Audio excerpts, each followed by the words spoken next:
Vi flytter fra hinanden. Med disse 4 skæbnesvangre ord vendes Amalie Madsens hverdag på hovedet, og hendes liv kulminerer. Amalie er en 15-årig pige, der går i 9. klasse. Hun er den rene 12-talspige og opnår topkarakterer i hvert et fag. Blandt sine venner er hun kendt som stræberen og klassens nørd, og hun nyder det til fulde. Desuden går hun stort op i sin krop og sundhed og går til fodbold et par gange om ugen. Derudover er hun også et aktivt medlem af elevrådet og ikke bange af sig, når det kommer til at udtrykke sin mening om politik og andre relevante emner. Hun nyder diskussion til sådan en grad, at hun ofte mødes med en gruppe veninder og diskuterer forskellige problemstillinger og aktuelle emner i nyhederne. Men denne katastrofale dag, denne ulyksalige lørdag, ændres alt dette for altid, og Amalie må se hjælpeløs til, mens hendes far forlader hendes hjem og flytter til en lejlighed nær den anden ende af landet. Amalie, der er vokset op som enebarn, skal med et vende sig til at flytte frem og tilbage fra sin mor til sin far og omvendt hver eneste weekend. Dog til trods for den store omvæltning dette er for Amalie, er det ikke følgende af skilsmissen, der påvirker hende grufuldt, men årsagen til skilsmissen. Amalie er ganske klar over, hvilke fejl hun begik, der ledte til hendes forældres skilsmisse, og hvad hun kunne have gjort for at forhindre den. En knusende skyld plager og tynger Amalie til en sådan grad, at hun synker ned i et mørke, hvor det eneste faste, der er at gribe sig til, er den viden om, at hun er grunden til forældrenes skilsmisse. Denne skyld påvirker hende på en sådan måde, at hun langsomt og uhjælpeligt trækker sig fra omverdenen og forsvinder i sin egen ødelæggende ensomhed.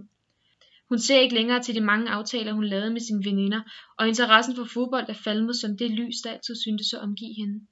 Ligeså er hun falmet i sin rolle i elevrådet, hvor hun indtager rollen som en tavs medløber, indtil hun bliver gruppens afviger, der intet siger og påtager sig en perifer rolle, hvorefter hun til slut melder sig helt ud. Til trods for den store forandring, der er at se i Amalies personlighed og identitet, er der ingen, der stiller noget op.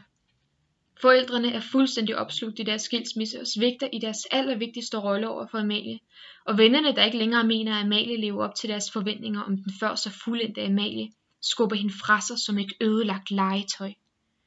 Alt imens synker Amalie dybere og dybere ned i det mørke, der omgiver hendes hverdag, men da hun begynder på gymnasiet, og efter det første halve år modtager sine halvårskarakterer, går det endelig op for hendes forældre, at noget er grueligt galt. Amalie og hendes forældre kaldes ind til en samtale, der skal omhandle hendes usædvanligt høje fravær og det manglende initiativ og deltagelse i timerne, som de forventer hos deres elever. For ikke at tale om det ekstreme vægttab, lærere og klassekammerater bevidnet, og de følelser, hun bærer som en sæk over sit hoved, der overdynger hende med træthed, tristhed og en manglende overskud til at gøre selv de mindste ting, samt et tab af lysten til at beskæftige sig med de ting, hun engang elskede. Mørket i hendes sind har taget fuldstændig over og viser sig klart gennem alle disse symptomer på depression. Hendes sygdom gøres klarere, da Amalie dropper ud af gymnasiet, og da hendes tilstand yderligere forværres, bliver Amalie, hendes forældre og hendes læge enige om at køre hende til den psykiatriske skadestue på Bispebjerg Hospital. På hospitalet tilses Amalie af en psykiater, der inden længe konstaterer, at Amalie lider af en moderat depression.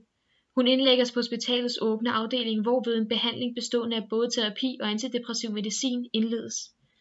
Efter 2 hele års intensiv behandling og omsorg, resulterer det i, at Amalie som 18-årig kan flytte hjem igen og forsøge sig igen med et studenterkursus, hvor hun studerer samfundsfag, historie, filosofi og dansk.